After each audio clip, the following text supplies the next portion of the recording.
Hey guys, welcome back to the culcom Daily Question Podcast. I'm Jeff. I'm Meredith. Okay, today we're going to look at some of the questions and topics that are discussed at a culcom. What's our topic today, Meredith? Today we are talking about family. Ooh, we are family. Okay. I love that song.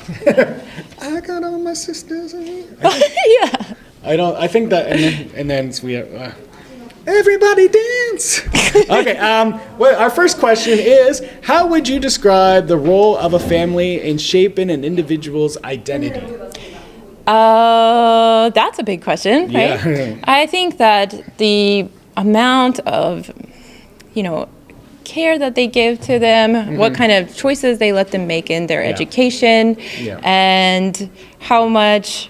There's just so many things, like what they support you to do and what they don't support you to do. So many things that would shape your identity, or how much they trust you to do things on your own, or just many different roles in the family. Like a family has many different roles in it. You have like the mother, the father, the parents, siblings too, grandparents. So it's like, so it shaped for me, my family shaped a lot of my identity, and like even I come from a good family.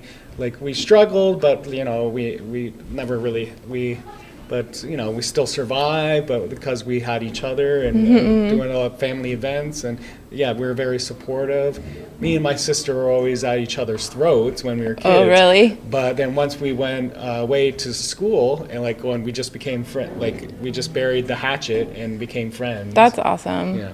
That's really awesome that you can grow up and grow out of those kind of bickering between the siblings. Yeah, so and now when I talk about people and show my people, my friends about my family, I go, wow, you have a good family. Right? Yeah, so it's because some people in Western, there's, half the families are divorced, so that really affects someone's.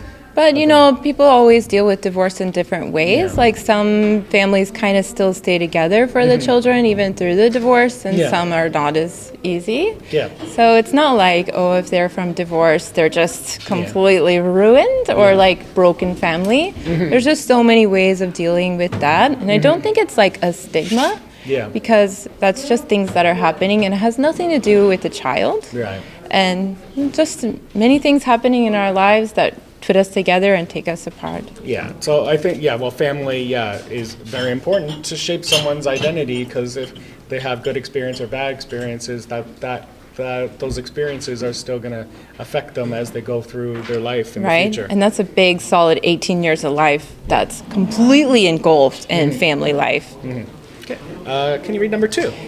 In what ways do cultural differences influence family dynamics and traditions? Okay. Probably Canada has different traditions than we do in Texas. Sorry guys, it just got we had to give a little sign that we're recording. People are dragging their chairs. There is, Canada is very multicultural, so it's the different cultures and different families have different rules and customs that could really affect that person. But you could really much compare Korean culture with maybe a Western culture, whereas we usually are encouraged to move out when we're 18 and go to university and live in the dormitory or live alone in our own apartment. Yeah. Whereas, some other cultures will kind of keep the family together even through those early 20s years before they decide to move out. I think that has a huge difference on the amount of responsibility that you need to take on as a young adult, and the amount of responsibility that the culture expects you to take on as a young adult. So that's probably a big game changer. Yeah, two contrasts I always talk about, Western versus Korean, is when we're teenagers, when we turn 15, we're encouraged to get part-time jobs. Yeah, I had a part-time. What was yours? My first one, I worked in a supermarket. So, and I was, at first I was the deli and cheese, then they moved me to dairy. Okay. And how about yourself? I worked in an ice cream store. Okay.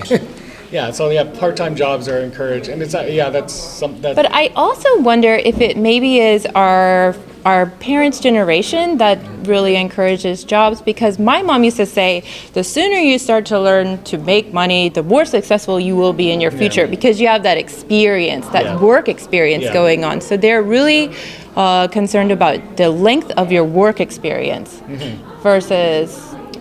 But maybe it's different now. Yeah. Well, maybe the educational aspect is more important now. Yeah, so, well, yeah, that's just one difference, a cultural difference and dynamic. It's different. Yeah. Number 3, can you share a memorable family tradition or ritual that holds special significance for you?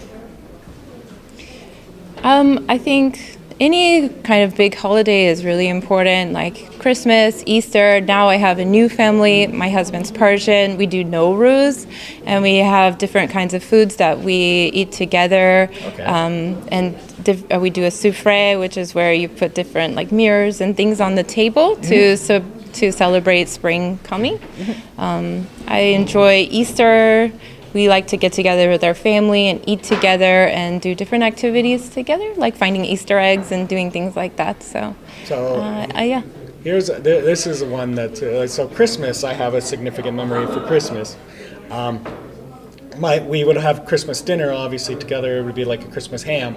But what we do, like I think this comes from British culture too, is we have something called the Christmas cracker.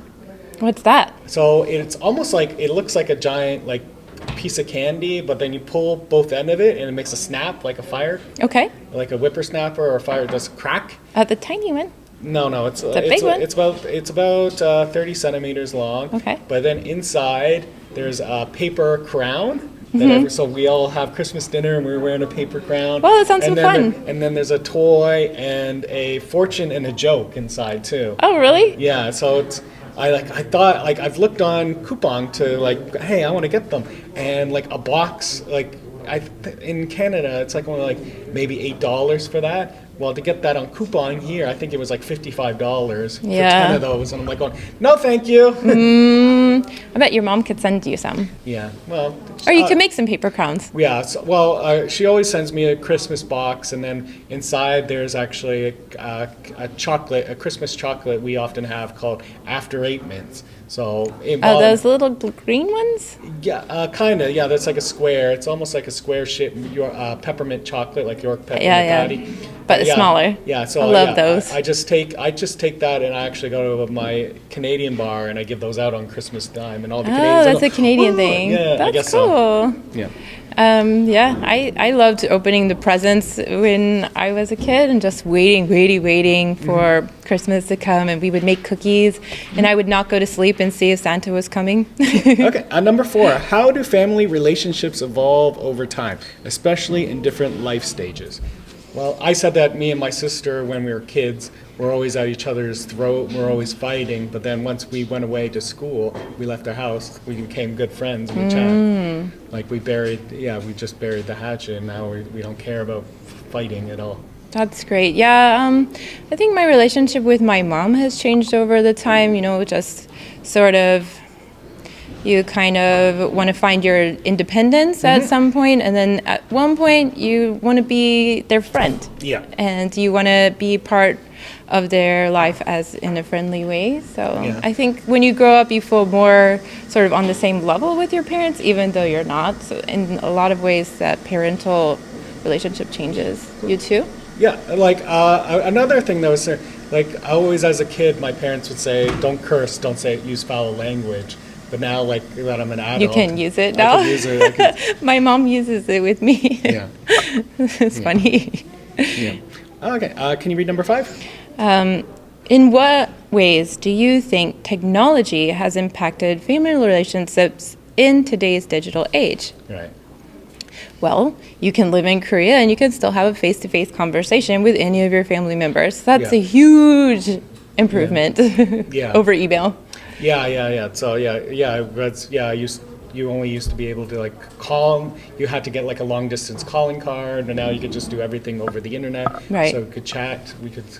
So everything's closer and easier now. Yeah. You don't feel so far away, even though you really, really are far. Yeah.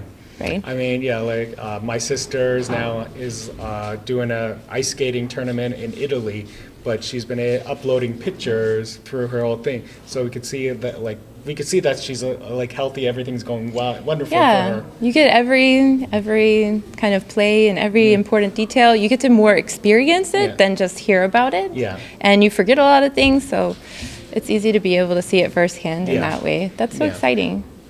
Yeah, so now if you want to see pictures of your family, you don't have to like go into a special cupboard and open up a photo album. That's true. You could just pull out your phone and just scroll till you find something that brings back memories. Yeah, another reason why phone is your most important gadget. Yeah, okay. Number 6, how does the concept of family differ across various cultures and societies? Probably everybody's like role that they take on, how much of the house role that they take on, how much of the also like how long you live at home, how much you're required to get out and work or get out and study. That's just huge differences. So like the Korean lifestyle, it's like for families, like the kids must focus on their education is number one. And then like either the father works or both parents work, but like the mother is also responsible for dinner. I don't know a Korean husband that cooks dinner. I know a lot of Korean husbands that cook dinner. Yeah, okay. I think most of my friends' husbands do cook dinner. Okay. I think it's been starting to look as we are living together, and it's more of a teamwork thing. That is an older idea, which still remains, but is also I guess I hang out with a lot of ajishis. These are ajishis too, but they feel part of their family. They feel they can also cook, and they love cooking, and they love providing their family with delicious food. So I think, it's 50-50. Okay. I believe you. So every my husband cooks a lot for us. I like cooking too, but I cook better than most of my girlfriends. But it's going to vary by culture and society, different rules. Yeah, and maybe where you happened in your family. In my family, especially in Texas, if you're not cooking the meat, you're not the man. Okay. So you must be out there at the barbecue pit, and you're the man providing for your family. It's really important. I had a very narrow view. Oh my, yeah. Sorry. I mean, you're not a man if you're not doing that. I apologize. She's 100%. That's right. Like do y'all barbecue in Canada? Yeah, we barbecue. Yeah. Oh, okay. I mean, even my brother, who doesn't really like to cook in the kitchen, I mean, he's out there at the barbecue pit. I love, whenever I love barbecuing, and like even when my friends have like a barbecue party outside, I'm the one that's always like handling the meat. And I'm making the fire. I'm burning the coals. I mean, I think you just forgot about that aspect. That is a really important aspect of cooking. Yeah, I forgot. I was blind for a second. You do help out. Okay. Number 7. What role do family values play in shaping one's personal values and beliefs?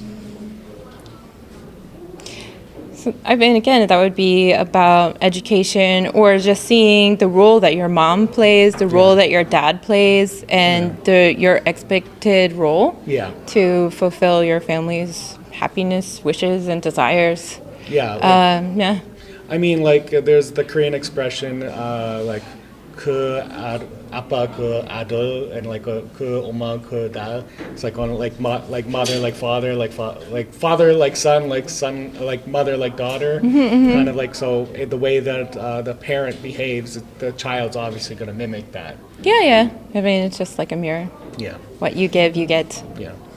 So if the mother is actually hardworking and passionate about things, she's going to raise a child that has similar values to that. And if a parent might cut corners and maybe cheat at something or not do something not right, that child is also going to learn that value that there are you could maybe take advantage of some people. Right. And I think also your parents' desire to like be educated and keep working on themselves is also just showing your kids that education is a lifelong journey. Even as you get older, you should just never give up. So I think my mom, she went back to be a lawyer when she was a bit older. And just I really admire that she just kept going for her education even though she was, past her 20s, and she just kept working. Can you read number 8 for us? Yes. In your opinion, how important is communication within a family, and how does it contribute to a healthy family dynamic? Well, communication's important in the family. So, the parents, they have to communicate with the child. Like they can't just say you can't do this. They have to give a reason why, and so that there's communicate. Both parties understand, and they respect each other.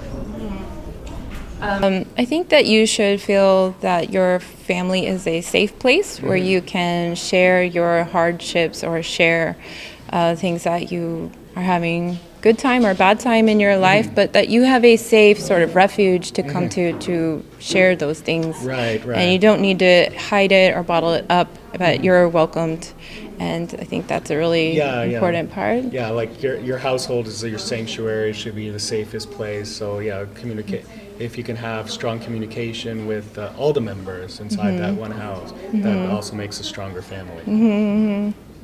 Number 9, how do family dynamics change when individuals move to a different country or cultural context? I think they could change in a lot of ways. There may be that because of the distance, you actually feel closer to each other because it's easier to talk to each other and you miss seeing each other more, so you want to see them more. Right. But maybe if you live next door to them, it feels like you don't get, they're just there, so you don't really need to try to reach out to them. So maybe actually being further apart makes you want to be more together, something like that. Or I also think you can miss out on a lot of important events by living abroad, which is really hard. Well, one thing that's changed my family back home is now, me living in Korea and my family, we now have meat scissors. My parents have they have a pair of scissors. Oh, meat scissors. For cutting meat. Growing up, we never thought about I don't know how people live without scissors. Yeah, like it never came into my mind to have kitchen scissors for cutting meat. But my mom came visit, she's going, that's a pretty smart thing. That's a really good idea. So we have kitchen scissors for cutting meat. It's just the best. In the utensil drawer. So living abroad has changed how your family eats and how your family, I think kitchen scissors are great. I mean, how else are you going to cut kimchi? Yeah. Okay. Final question. Can you describe a challenging moment in your family and how it contributed to the personal growth and learning?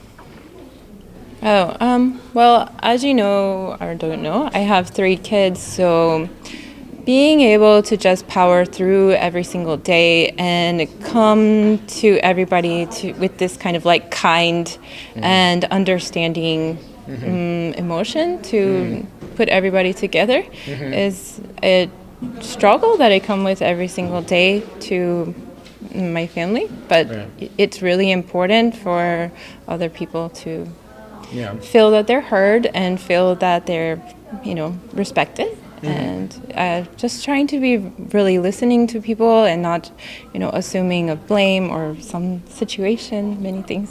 Oh, Jesus. Chris, I got really important. Family experience, a challenging moment. I guess like a challenge, like my father, like 10 years ago, he got sick. But he comes from the generation like you just walk it off and all that stuff. But he had like an ulcer in his stomach and like he got sick and he was basically like bleeding in his stomach, but he wouldn't tell anyone.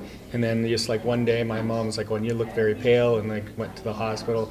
And like he had to be in the hospital for 2 months just for the repair. Oh, that must be so hard. Yeah, well, I was in Korea too, so I was calling a lot just to check on him. But like for that, like my sister's now always worried about his health too. And then and also he had to he had to give up smoking, which is something that he had trouble doing. Oh, smoking. So it was is not even good. that was even like even after the surgery, the doctor said you can't smoke. He started smoking again, and then like the doctor tried was doing some stuff to like put him on medication, but like even like fighting with him because my mother and my brother smoke too, so he would even try to steal their cigarettes. And It's hard. Yeah, Smoking is hard. Yeah. So, Yeah, eventually he got over it, but he was lying to the doctor. Oh, he did quit though. Yeah. That's great. Yeah. Well, it was hard because it's also. How did you communicate your way through that? Oh well, I was home. Like I was home during some of the time. Like I visited. Like he was like trying to smoke. He was the doctor was putting him on like a medication to kick that habit. And he's on the phone. I'm yelling at him because he's on the phone telling the doctor, "Oh yeah, I'm taking all my medicine." I'm like, "Oh no, you're not. You're lying." And he's like, "Shut the hell up!" Like, "Oh, this doesn't concern you." I'm like, "Oh, you're my father. It concerns me. You're lying to the doctor. You're lying to the doctor about doing stuff which is not true. You're supposed to be honest with him because he's only calling for your best of health." Mm-hmm. So that was a memorable time where it was kind of challenging trying to get my father.